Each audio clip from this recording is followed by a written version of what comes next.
Polavaram project పూర్తిగా అస్తవ్యస్తమైందని AP CM Chandrababu కీలక ప్రకటన చేశారు. ప్రాజెక్టును చూస్తుంటే బాధ, ఆవేదన కలుగుతుందని వ్యాఖ్యానించారు. ప్రాజెక్టుని ఏపీకి జీవనాడిగా భావించామని ఆయన పేర్కొన్నారు. ప్రాజెక్టు కొట్టుకుపోతే ఇక రివర్స్ టెండరింగ్ ఏమిటి అని చంద్రబాబు ప్రశ్నించారు.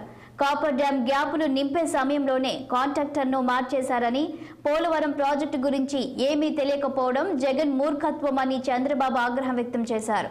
R&R ప్యాకేజీ సరిగ్గా అమలు చేయకుండా ప్రాజెక్టుని మరింత క్లిష్టంగా మార్చారని మండిపడ్డారు.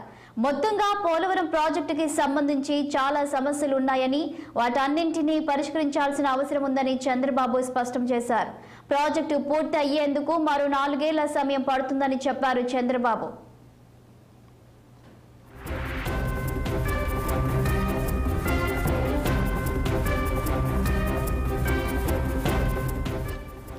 డ్యాం ఎత్తు 45.72 మీటర్లు. డ్యాం ఎత్తు ఉంటే 194 టీఎంసీల నీరు నిల్వ ఉంటుందని, ఆ ఎత్తును తగ్గించడానికి ప్రయత్నించారని చంద్రబాబు అన్నారు.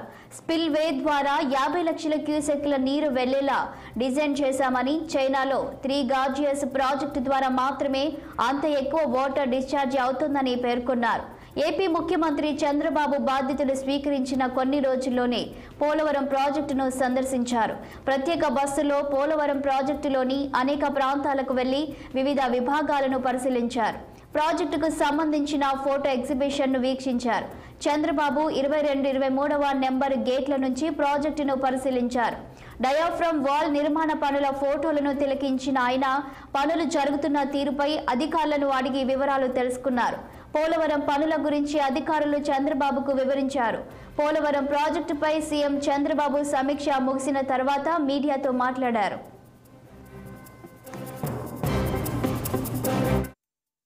ప్రభుత్వం వస్తానే రివర్స్ టెండరింగ్ అన్నారు.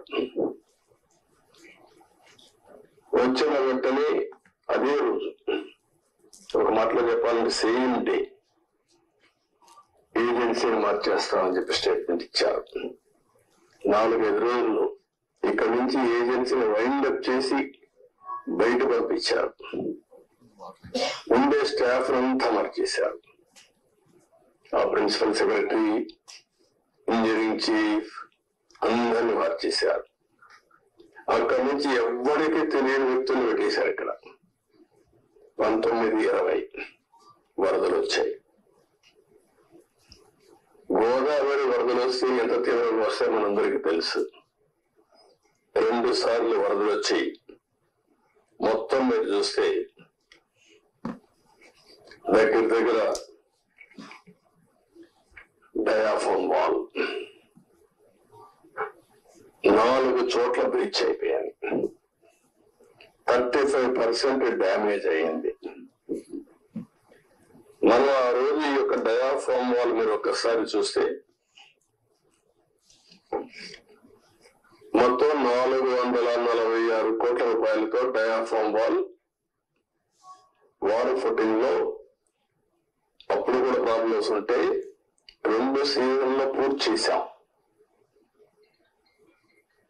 ఆ డయాఫ్రమ్ వాల్ కాపాడవలసినటువంటి ప్రభుత్వం కాపాడకుండా ఇష్టానుసారంగా ప్రాజెక్ట్ యొక్క ఫేట్ తో ఆడుకొని ఇప్పుడు మొత్తం ఈ డ్యామేజ్లు అయితే